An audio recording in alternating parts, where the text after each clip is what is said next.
the Fan3Cast, dishing out the hottest NASCAR news and views while celebrating the Three's historic comeback. Here are your hosts, Michael Metzger and Jason Schultz.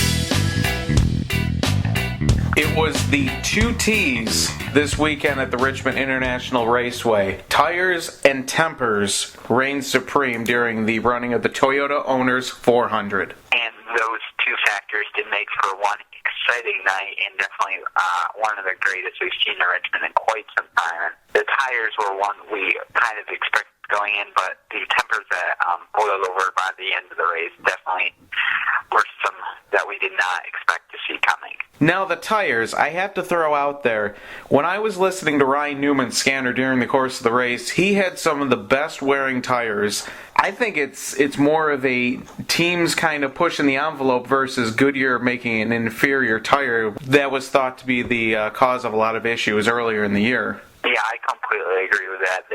Teams are definitely pushing limits with these tires like they did at Fontana. I know it was a big deal there, and that's probably why we're seeing these issues. Goodyear is probably providing a great tire and one team can definitely work with, and when they push the limits, these things are going to happen. So teams are really, they can't really complain to Goodyear about the tires because they really should scale back what they're doing with their own tires if they would like to, save them and not have to pit because they're during the green flag run because their tire blew because they just pushed the air pressure or something like that just a little too far. And what was interesting is if we weren't at a short track, we probably wouldn't have seen the issue of not only the tire going, but then the whole front of the cars being engulfed in flames. There was at least 4 different drivers that ran into that issue. And that was because when the tire comes apart, the compound inside that makes up the cords of the tires would get wrapped around the brake rotor area, and then the heat from that would end up lighting it on fire. So I think if we were at a bigger speedway like a California or Michigan,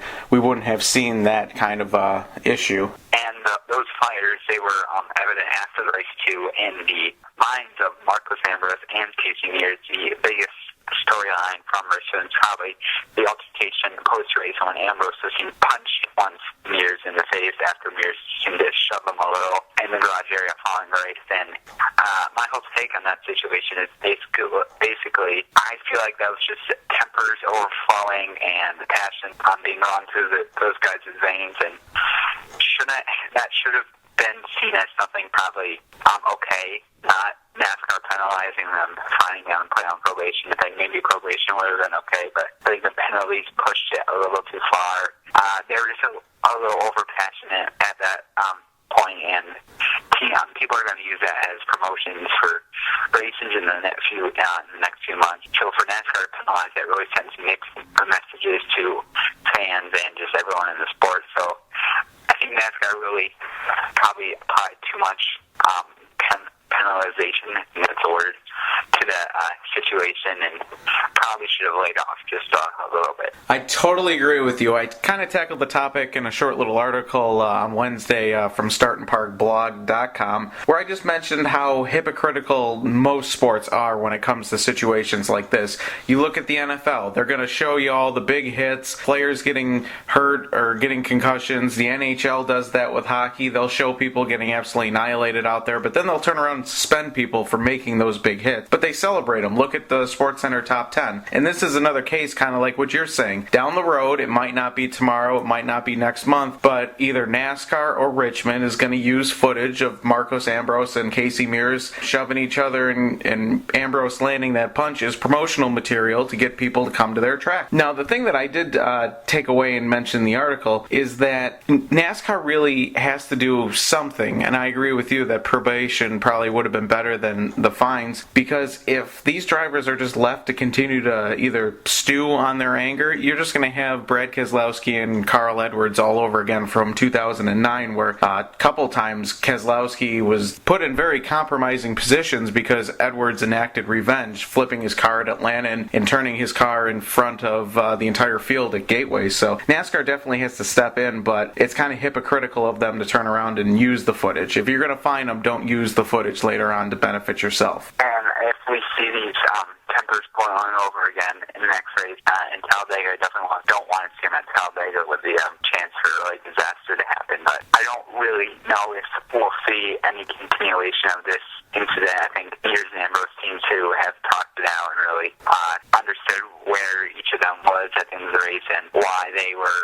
a little mad at each other. So I think this whole incident ended at Richmond, and I don't see it continuing in the coming weeks or even the rest of the season. How'd you feel about Mears getting fined? I know there's a lot of outrage by some people saying that he got punched. Why should he get penalized by that? Now, his fine was $10,000 less than Ambrose's. I think it was fair. If they had to be penalized, his was fair. He was seen shoving Ambrose and really probably instigated Ambrose to hit him after Mears shoved him a little. So I think the penalties are handed down where if they had to be penalized, I think it was the correct amount of money, and probation for a month seems to fit just right as well. Now, just prior to their dust-up in the garage, we had one on pit road between Matt Kenseth and Brad Keselowski. No fisticuffs thrown there, but Keselowski got out of his car, helmet still on. Definitely learned his lesson from other drivers before him, but came over and pointed at Kenseth's car and made it a point in his interview to say, he didn't appreciate how Kenseth was driving him out there. How do you feel about that one? I got to side that Kenseth should have been the one more upset with Keselowski than vice versa on that one. And I think you tweeted that after the race, and I agreed with you. I think Kenseth was the one, if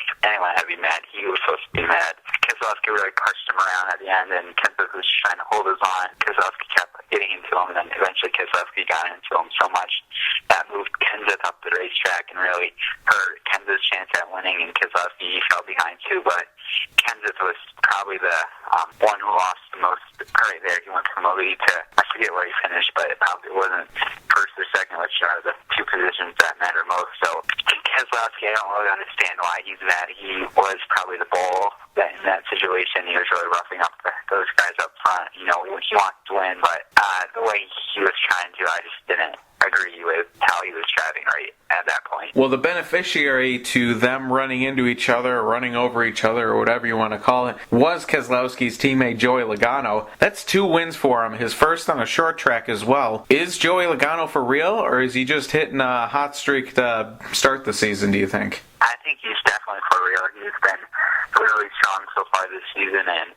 he probably won't be as strong in the coming months because he got his 2 wins now. He doesn't really have to worry about anything, and he can just really go for wins and try new things. So he's going to go quiet for a while, but this early season success will probably translate to success later in the chase, and he's shown he can be up front and really contend for these wins. So when he has to get a win, maybe to move on in the chase, he's going to be there and competing. And right now, if I had to pick 4 drivers for the Final Four at Homestead, he would definitely be in that group. On Friday, the NASCAR Nationwide Series had the ToyotaCare 24-hour race, it seemed like. The race was delayed for about 3 hours before it actually got underway, and this is my personal take from watching the broadcast with ESPN. I was thinking that ESPN was trying a little too hard to kind of ramp up the drama of a Friday night race that started kind of late and wasn't all that entertaining, I guess you could say, up to that point. And there were 2 specific times where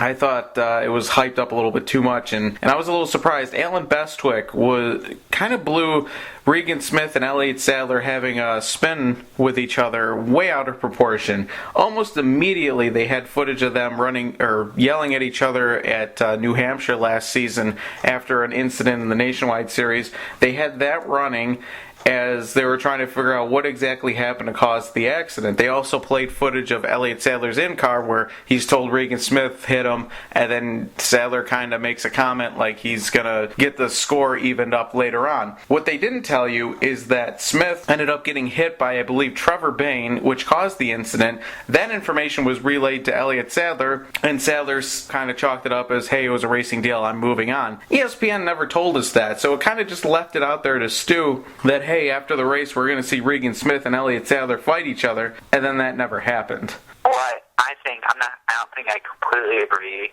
I know what you're saying and coming from and why you're saying it, but ESPN's job job for one of their jobs is to really stir up excitement so people watch, and this reminds me of Fox and Daytona for the 500. It was pouring rain, and we could tell that by people tweeting, but Fox for at least 20 minutes kept going to commercials saying the cars will be right back on the track. They kept showing the rain had stopped and showing really footage from earlier that day was making it seem like it wasn't raining. So TV networks have a job really to stir up the excitement and make people want to watch. So I know why they were doing it, but I don't think they should have done it when it really was nothing, and like you said. And I totally agree with you, and that's why I'll probably never be on a TV or radio broadcast, because listen to MRN when I was at work during the rain delay. They made it sound like they were moments away from racing, and that was when, like you said, at Daytona, same situation. It was downpouring, and you knew they weren't getting on the track, but it was just a couple minutes away. A couple minutes turned into a couple hours. The other thing I didn't like during the ESPN broadcast was Rusty Wallace went on a long tangent about how your boy, Jason, Kyle Busch, was looking like a mere mortal out there running about 10th or 11th or I think even 12th at the time, and that he rambled about the inspection process and how finite it is now with the lasers that they're using, that teams like Joe Gibbs are pushing the envelope, they're not getting away with as much, they're taking forever to get through tech line, and that's really starting to show up and hurt their teams. Well, in the end, Kyle Busch finished third. He just was off strategy. He was just behind a little bit. And automatically ESPN is trying to say, hey, Kyle Busch's reign's over. We heard you, fans. It's someone else who's going to win. And hey, he got right back up there when it all counted. That was another case I'm sure, Jason, you're going to jump in with you got to make sure the fans are entertained and what they want is happening. But as someone who watches it all the time, it just infuriates me that they just kind of throw that stuff out there in hopes that maybe they're right or maybe more people show up. I was going to throw out the excitement part, but I'm also going to say that Kyle Busch has not won in the Nationwide Series since March of Bristol, I believe. So I think ESPN is going to try to do their best to say that Kyle hasn't won in a while. He's not running that well, and I think a lot of fans through Twitter definitely tell that fans don't like him. Kyle's running well in the Nationwide Series, so with ESPN trying to please fans, they probably want to throw that out. He's not running well, he's not doing well, he hasn't won since March. And that's probably something they're doing on purpose and trying to do, make sure fans know what Kyle's doing and how he's not winning. But I just probably think ESPN's probably thinking him because Kyle's not going to stay out of the victory line in the Nationwide Series for that long of a period. He's going to be back probably pretty soon in the Nationwide Series. I think it's next Nationwide race at the end of May when the racing returns to Charlotte with the Nationwide Series.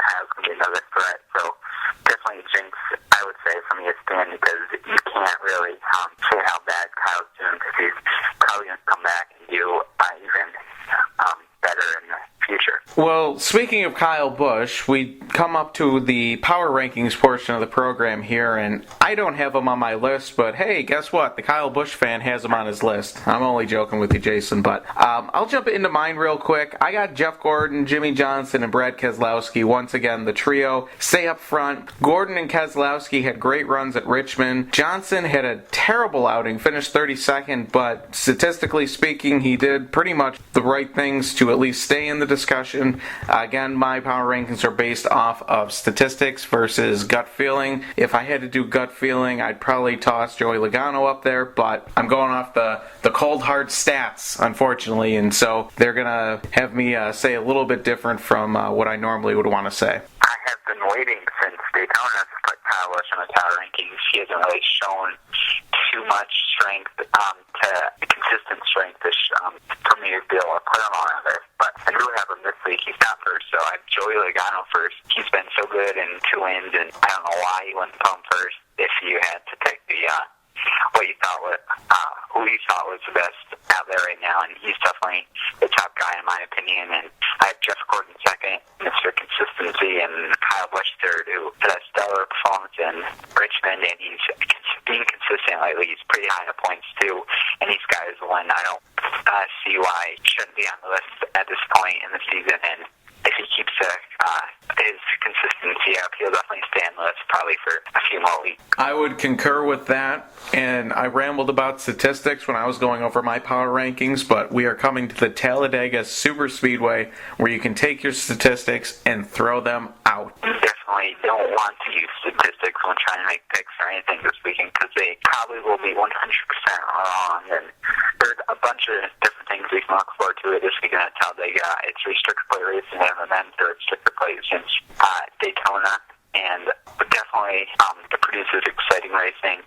Fans love it, I love it, and you'll get to see some group qualifying this weekend, which will be really interesting with the new format being used for the first time in road courses. And I don't think there's anything else to say about that except it's going to be a thriller, and it's just going to be a bunch of drafting for 45 minutes or an hour or whatever it happens to be, so that's going to be great. And then on Sunday, you'll get to look forward to the wild card possibilities with drivers trying to get the win who may not have the greatest chance at other tracks. They come to Talladega knowing it's a clean slate, they can go after the win and not really have to worry about if they'll be strong enough to get to the front, because they know with just a little drafting help they can do that. And that's going to maybe start the top 30 watch of which drivers stay inside the top 30 if they grab a win at this Talladega or maybe Daytona in July, because the drivers who probably have a great chance at winning those races may not be able to stay that strong on other races during the season, which may put them